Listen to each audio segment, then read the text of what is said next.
A lot of my clients are first-time buyers, and one of the challenges they face is just understanding when the time is to make an offer or to buy that commercial property or that business they're looking for. So today I'm going to go through my 4 out of 5 and then buy principle. G'day, I'm Peter Bender from Bundaberg Commercial, and I'm a commercial realtor and business broker. So the first thing to notice is I'm not actually an accountant. You'll get lots of advice from lots of people, particularly from those like accountants and lawyers. One of the things to recognize is, as I always say, accountants are specialists in taxation and love them dearly, work with plenty of them. I get heaps of work and referrals from them, and I support a lot of them and I do great with them. But as soon as they start talking to me about valuing a business and how to sell a business or how to buy a business, I just remind them that their specialty is in taxation. I mean, everyone's got an opinion. I mean, my mum's got an opinion. I remember following my mum's advice the first time, and I ended up going to school with one of these home haircuts. I just got the buggery beaten out of me. So do I listen to my mum? Yes. Do I follow her advice? No. And that's a similar concept that you need to do. When you listen to advice from people, make sure that it's relevant to their area of specialty. Same again for lawyers. Incredibly wise people, do a lot of work with them, love them dearly. They frustrate the living daylights out of me sometimes, but we get on great. But if they start talking to me about how to buy a business or how to sell a business, I just go, nah, you're out of your lane, as we say in Australia. Get back in the lane that you belong. You work in the area of legal advice, statutes, acts, regulations. That's the advice you can give me. So when I talk to you as someone who's sold a lot of businesses, who's sold a lot of properties, who's run a lot of businesses. I spent 10 years at university studying business. I was a repeat offender in that area. So when I talk to you about businesses, it's probably advice that's different to what you've got. So here's the first bit of advice that I look at. Look at the concept of motivation. If you're motivated, then you're halfway there. If you've got to troll through the various websites that you've got to go look at, you're looking at profiles and you're looking at information memorandums and you're looking at leases and it's boring you to tears, the business or the property isn't exciting you, then look, there's probably one indication for you. So one of those 5 areas that I look at is motivation. If you're not motivated or passionate about the option that's in front of you, then it's probably not the one that you're going to go. Because when times get tough, you need to draw on that motivation. Have a good understanding on why it is you want to buy a business, why it is you want to buy that commercial property. And if that motivation isn't satisfied by what you're looking at, then change your criteria. Look for something else. So motivation is the first one to have a look at. There's an interesting concept called consumer confidence. Now, I'll talk about consumer confidence because it goes underneath the broader banner of fear of the future. A lot of people don't like change, and that's normal. Everyone is happy with change as long as it doesn't affect them, as the saying goes. But if you're going to buy your first business or your first commercial property, then you're going to be in for change. You need to be comfortable with a changing scenario. There's going to be turbulence, there's going to be learnings, there's going to be good learnings, there's going to be bad learnings, there's going to be money in the bank, there's going to be money out of the bank. There's a lot of change going on. And sometimes it will be stressful. It's just the way of growth, and growth is what you're going to look at. So when I look at consumer confidence, we have a look at what the general market is. And it was only this morning I was speaking to my wife, my beloved wife, who looks after all the financials of our business. And I said, look, we're getting a lot of inquiries, a lot of good people looking at good businesses and good properties, but they're just not quite buying. And we think there's a large part of it is a lot of people are scared right now. The economy is a little bit turbulent. What's going to happen with the state election? What's going to happen with the federal election? What's going to happen with the 2 wars that are going on? How's inflation going? What's the RBA going to do? You could just watch the news any night. There's 30 minutes of things and issues that'll definitely make you worry. So you need to be aware that confidence in the economy is probably one of the factors that is going to drive you on buying your business or your property. There's 2 extremes. When everything's flat and everyone's depressed, you're going to get a great price. when everything's pumping and economy's going great and everyone's getting 10% wage increases, well, that's the time that all your business and assets are going to be high. So have a serious think. I like the saying, I think from Warren Buffett. This is, or it might have been Phil Lynch in the stock market. He says, buy when everyone's fearful, sell when everyone's brave.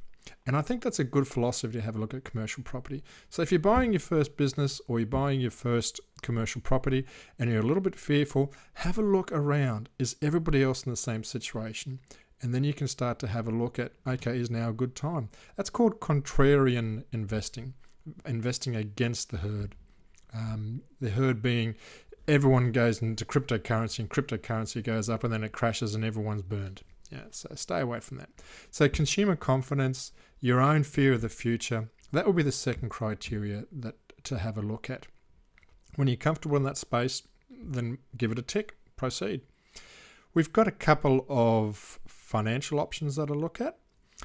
One is obviously finance. If you've got cash, all right, you can probably buy the property, but have a consideration also of holding your cash. Maybe get a loan anyway, and then the bank is the one who's running the risk of the investment. To have cash is good, and it's hard to get hold of, and you will find there's millions of ways to spend it. So just be a little bit cautious on having cash. If you're borrowing, then I would recommend borrowing less rather than more. For businesses and commercial properties, the range of what they call the lending valuation rate is anywhere between 50 to 90%. So a bank may give you half the money for your investment. It may give you 90% of the money of your investment. So have a look at the finance side of it. Get that all sorted out before you go shopping. As I say to people, it's like you should consider buying a business or a property like going to Woolworths. You go to the checkout, you already know you've got the funds, you already know how you're going to pay. There's nothing more frustrating for a buyer to go all the way doing all their due diligence, doing all the research, spending months and months, and then they go to the bank and the bank says, I'm not touching you with a barge pole. You've got a terrible credit record. You've got a hopeless taxation record. You've got $20 in the bank. I'm not going to lend it to you. So make sure you've got your finance organised, or at least have a budget. And most banks will give you a rough idea on how much money you can go and spend. That's halfway through it. It's just like everything else you buy in life. You can't always get a business on a credit card, I'll tell you now. Another thing to look at is in regards to the financials of the venture that you're looking at. And it's the same whether it's a commercial property or whether it's a business. If it's a commercial property, one of the things you look at is the return on investment. Now, some people get very fixated. They may have a property and they say, it's got to give me 8% return. It's got to give me 6% return. It's got to give me 10% return. And I'm not looking at anything that's either above or below that. That gets a little bit extreme, but we do get those, particularly detail-orientated people or people who have had advice from someone who they think is, a demigod in that area. Look at an understanding of whatever your return on investment is for cases of commercial property. If you say it's 8%, be fully conversant as to why you've picked 8%. Is it because it's, say, 2% above inflation? Is it because it's 3% above your lending rate? Is it because you feel that is a valid price for that region or that industry? Make sure you have a real reason for the return on investment that you have. So return on investment is a good factor. It's essentially worked out in a commercial property of the net rent. So that's after all the outgoings, the rates, the insurance, the real estate property management fees, everything else that you want to put on there, land tax, how much money goes into your bank, and then you divide that by the purchase price. So if you've got, here we go, I'll try my math. If you get $50,000 net return and the property is worth $500,000, then I think that would make you, I don't know, 10% or something in that sort of bracket. So, but that formula is what you look at, the net return divided by the purchase price. This is why I try not to do too much math in YouTube videos. I just haven't got that capability. In businesses, it's slightly different. We don't look so much at a return on investment, we look more in regards to profit margin.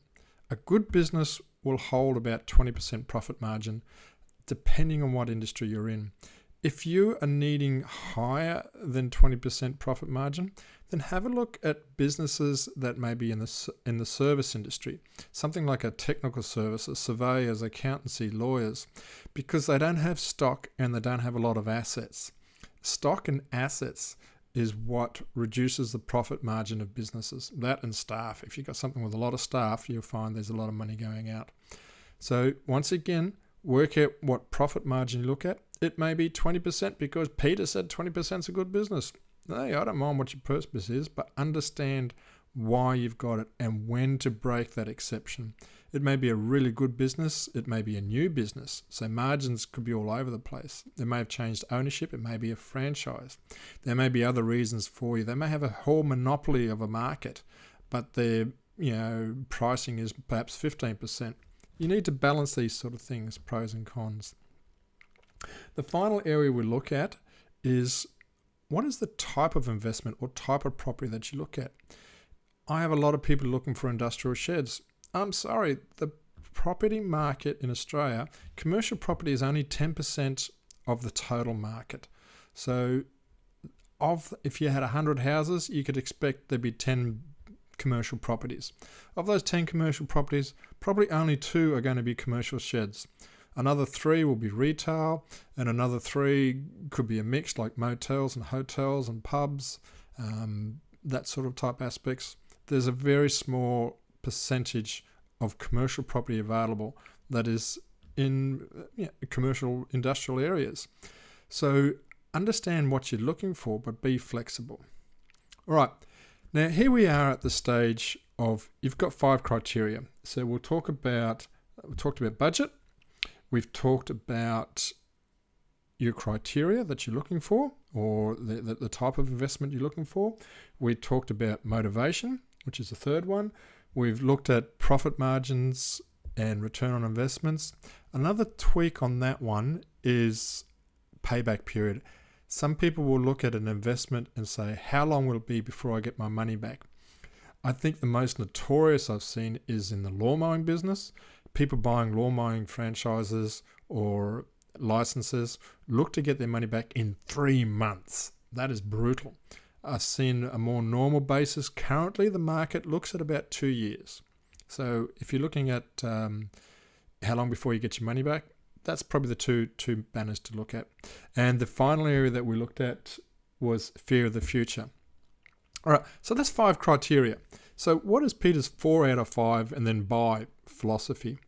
I would have a look. If you get 4 out of 5 of those criteria right, then be comfortable to make the move.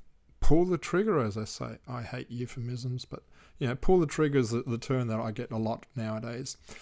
Sign the contract, put in the application to get your finance. Make the move. If you get 4 out of 5. The only proviso I put on that is make sure finance is one of those 5. Because if you don't have finance, even if it's vendor financing, cash, you ain't got nothing. So 4 out of 5, provided you got finance. Right, so what does that look like in reality? If you've got your finance sorted out and you realize it's a good time to buy because prices are a little bit quiet, consumer confidence is a little bit low, and it's the industry that you're looking for, and the margins are okay, but the one that's missing is maybe you're not really motivated by it. It's not a sexy industry that you look at. Go for it anyway. 4 out of 5 is great. You're not going to get 5 out of 5. And we want to make sure that you aren't regimented in your thinking. It's not find 10 items and then, tick those 10 boxes. They're not the type of people who successfully buy businesses. The ones who buy businesses and commercial properties have a bit of an entrepreneurial bent about them, and they understand that everything is about risk and return. If you don't have the passion for the business, that's right. Put someone in the place in the business, the manager, who does have the passion.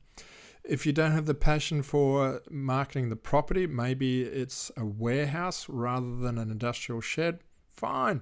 Put in a property manager. Let them take care of it. They're the ones who are focused on it. There are ways around it. So Peter's 4 out of 5 then buy principle is when you get 4 out of those 5 criteria, making sure that finance is one of them, you're good to go. Life is easy. Keep it simple and respect your mother. All right, till next week, take care and God bless.